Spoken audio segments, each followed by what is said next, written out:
నీ జీవితం, నీ కుటుంబం దేవునితో అంటుకట్టబడి ఉన్న కాలం ఫలిస్తావు, బహుగా ఫలిస్తావు.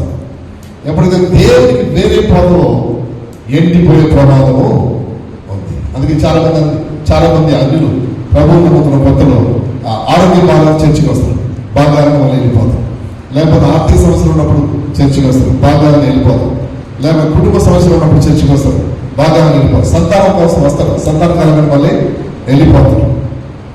సో అది కాదు దేవుడు కోరేటువంటి భక్తి. అంటే నీ జీవితం అంతా A to Z బహుగా ఫలించే వ్యక్తిగా ఉండాలంటే నీ జీవితకాలంలో A to Z దేవుడు ఆధారపడాలి.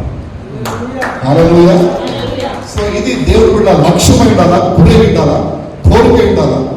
మరి ప్రధానికి ఫోన్ చేసి వాళ్ళని అడగటం కాదు, పరిగెత్తుకుంటుపోయి వాళ్ళ దూరంలో పట్టడం కాదు. ప్రతి విషయానికి దేవుడి మీద ఆధారపడే వ్యక్తిత్వం నేర్చుకున్నట్లయితే దేవుడికి అన్ని విషయాల్లో సహాయము